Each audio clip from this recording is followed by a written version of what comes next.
नमस्कार दोस्तों, कैसे हो आप सभी। उम्मीद है बेहतर होंगे। भगवान भोलेनाथ का, बाबा अमर सिंह पवन का आपके ऊपर, आपके परिवार के ऊपर हमेशा आशीर्वाद बना रहे, ऐसी मैं भगवान भोलेनाथ से, बाबा अमर सिंह पवन से प्रार्थना करता हूं। दोस्तों, बाबा अमर सिंह पवन, कल एक मैंने वीडियो डाला था आपके लिए, बाबा अमर सिंह पवन। आज उस चर्चा को हम थोड़ा और आगे विस्तार देंगे और बताएंगे बाबा अमर सिंह पवन कौन है, बाबा अमर सिंह पवन के कौन कौन सी शक्तियां प्राप्त है। तो दोस्तों, बाबा अमर सिंह पवन का जन्म काफी सारे लोग अलग अलग जगह पर बताते हैं। तो जब ये 4-5 साल के रहे होंगे, तब ये अपनी माता मेसरी के साथ और खेत में गए हुए थे। खेत में जाने के बाद इनको वहां पर एक सर्प ने काट खाया, जिससे ये मृत अवस्था में आ गए या मृत हो गए। वहां पर काफी इलाज कराया, बाय जी जो होते हैं सपेरे, वो भी आए, उनसे भी इलाज कराया काफी। इनको कोई फायदा नहीं हुआ, क्योंकि पुराने समय में जमुना जी में बहा दिया करते थे। तो इनको जमुना जी में बहा दिया मृत मानकर, और ये मृत ही थी। और इनकी जो माता थी, माता मेसरी, उन्होंने वहीं पे पत्थर पे सिर पटक के अपने प्राण त्याग दिए, अपने बेटे के उनके दुख में। दोस्तों, जब ये जमुना जी में बह रहे थे, तभी किनारे एक देवी आती हैं, जो रोजाना स्नान करने जमुना जी में आती थी। तो वो देखती हैं कि एक बालक आ रहा है बहता हुआ, तो उस बालक को वो निकालती, और वो बालक कोई और नहीं, बाबा अमर सिंह पवन ही थे, और वो मृत थे। माता नथिया को उनसे काफी लगाव सा हुआ, क्योंकि वो बेहद खूबसूरत बालक थे।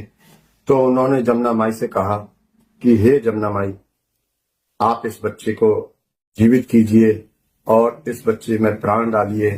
माता जमुना मैया ने आशीर्वाद दिया कि इनको माता हिंगलाज के पास ले जाओ, और मैं आशीर्वाद देती हूं, ये बच्चा चिरंजीव रहेगा, यानी कि अमर रहेगा। इसलिए इनके नाम के आगे अमर जुड़ गया, बाबा अमर सिंह पवन। माता नथिया इस बालक को माता हिंगलाज के पास ले जाती और उनसे बोलती हैं कि मैंने अब तक जो आपकी सेवा की है, मुझे उसका नतीजा आज चाहिए। मुझे इस बालक के शरीर में प्राण वापस चाहिए। और माता के वो भजन गाती हैं, उन्हें नृत्य करके, नाच गा के उनको प्रसन्न करती हूँ। दोस्तों, माता नथिया की सेवा से माता हिंगलाज काफी प्रसन्न पहले से ही थी, और वो साक्षात प्रकट होकर बाबा अमर सिंह पवन में प्राण डाल देती हैं और आशीर्वाद देती हैं कि ये बच्चा आगे जाके मानव सेवा के लिए बेहद प्रसिद्ध होगा। इस प्रकार दोस्तों, उस बच्चे में प्राण आ जाते हैं और माता नथिया उसको अपना बेटा मान लेती। अब दोस्तों, माता नथिया उनको अपनी शिक्षा देती, जितना माता नथिया जानती थी उतनी अपनी शिक्षा देती हैं। उसके बाद जब वो बच्चा थोड़ा समझदार हो जाता है, तो उसको वो गुरु गोरखनाथ जी के पास भेजती हैं। गुरु गोरखनाथ जी धूनी लगाए हुए थे, तो बाबा अमर सिंह पवन वहीं पर बैठे रहते हैं, उनके सामने बैठे रहते हैं। जब गुरु गोरखनाथ जी अपनी ध्यान मुद्रा से बाहर आते हैं, तब वो देखते हैं कि एक बालक बैठा हुआ है, बेहद ही अबोध बालक है। वो पूछते हैं, बच्चे कैसे आना हुआ? तो वो बोलते हैं, बाबा अमर सिंह पवन बोलते हैं कि मेरा उद्धार कीजिए, मुझे अपने 500 वीर दीजिए। गुरु गोरखनाथ जी काफी उसे समझाते हैं कि ये बच्चों की चीज नहीं है, ये बच्चे से नहीं संभाल सकते, आपको 5 वीर नहीं दे सकते, काफी शक्तिशाली हैं। लेकिन गुरु गोरखनाथ के आगे बाबा अमर सिंह पवन जिद कर जाते हैं। तो गुरु गोरखनाथ जी उनको 5 वीर दे देते हैं, और साथ ही उनको आशीर्वाद देते हैं कि मेरे साथ बैठकर तुमने धूने की शक्ति ली है, इसलिए मैं धूने की शक्ति भी तुम्हें देता हूं, और आप जहां भी मुझे याद करोगे, मैं वहां पर आपकी सहायता के लिए आऊंगा। अब दोस्तों, इसके बाद माता नतिया थोड़ा और उनको अपनी शिक्षा देती हैं और उनकी जो भक्ति की भावना है उसको और प्रबल करती हैं और उन्हें शक्तिमान बनाती हैं और उसके बाद उनको सीधे। और दोस्तों ये 5 वीर कोई और नहीं होते हैं, माता नथिया के भाई होते हैं। अब इन 5 वीरों के बारे में भी मैं आपको बताऊंगा कि ये कौन है, इनकी सारी हकीकत बताऊंगा कि ये कौन है। तब दोस्तों अब इनको 5 वीरों की शक्ति भी मिल जाती है।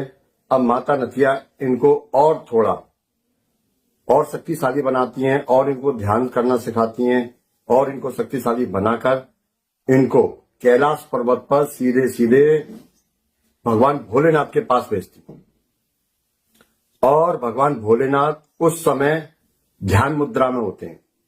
ये भगवान जी के पास जाकर, भगवान भोलेनाथ के पास जाकर कभी उनका जूड़ा हिलाते हैं, कभी उनके चंद्रमा को पकड़ते हैं और ये अपनी जो बाल सुलभ शरारतें होती हैं वो बाल सुलभ शरारतें करते हैं। इनकी हरकतों से भगवान भोलेनाथ का ध्यान भंग हो जाता है और वो क्रोधित होते हैं और इनको मारने के लिए वो अपना त्रिशूल उठा लेते हैं। ये जिद कर जाते हैं कि भगवान मेरा उद्धार कीजिए, भगवान मेरा उद्धार कीजिए। भगवान भोलेनाथ बोलते हैं कि बेटा कुछ और मांग लो, आप चले जाओ यहां से, कुछ और मांग लो। ये कि नहीं मेरा उद्धार कीजिए, मेरा उद्धार कीजिए। काफी जिद कर जाते हैं जिसके कारण भगवान भोलेनाथ क्रोधित हो जाते हैं और वो इनको मारने के लिए अपना त्रिशूल उठा लेते हैं और इनको जैसे ही इनके सीने में त्रिशूल मारना शुरू करते हैं तो वो देखते हैं कि ये तो मेरा ही रूप है और ये बोलते हैं कि तुम तो मेरा ही रूप हो और मांगो, आपको क्या मांगना है। तो ये बोलते हैं कि मेरा उद्धार कीजिए। अब भगवान भोलेनाथ इनको उद्धार करते हैं, मतलब अपनी सारी शक्तियां इनको देते हैं। इनको पूरी 16 कला का वरदान इनको देते हैं, लेकिन 2 कला इनसे ये बोलकर वापस लेते हैं कि तुमने आकर मेरा ध्यान भंग किया, मेरी तपस्या भंग की, मेरे जूड़े को, मेरे सिर को हिलाया, इसलिए मैं आपसे 2 कला वापस लेता हूं। दोस्तों यहाँ पे ध्यान देने वाली बात है कि 14 कला भगवान श्री रामचंद्र लेकर आए थे। 14 कला का वरदान इनको मिल गया और दोस्तों साथ ही साथ वो उनको आशीर्वाद देते हैं कि तुम यानी बाबा अमर सिंह पवन मेरे ही रूप में पूजे जाओगे। इस प्रकार दोस्तों बाबा अमर सिंह पवन को हम सभी भगवान भोलेनाथ के बाल रूप में पूजते हैं। दोस्तों इतनी सारी बातें मैंने काफी शॉर्ट में बताई हैं क्योंकि वीडियो लंबा होता है और काफी लोग स्किप कर देते हैं या देखना बंद कर देते हैं। अब ये कौन कौन सी शक्तियां इनको प्राप्त हैं, कौन कौन सी शक्तियां इनके साथ चलती हैं, कौन कौन सी शक्ति कैसे इन्होंने ली, वो मैं आपको अगली वीडियो में बताता हूं। दोस्तों बाबा अमर सिंह पवन की जानकारी यदि थोड़ी सी भी अच्छी लगी हो तो कमेंट में जय बाबा अमर सिंह पवन या जय बाबा भोलेनाथ लिखकर वीडियो को लाइक करें। चैनल पर नए हो तो चैनल को सब्सक्राइब करके घंटी वाला बटन जरूर दबा दें। मिलते हैं हम दोस्तों अगली वीडियो में, तब तक के लिए जय बाबा अमर सिंह पवन की, जय भगवान भोलेनाथ।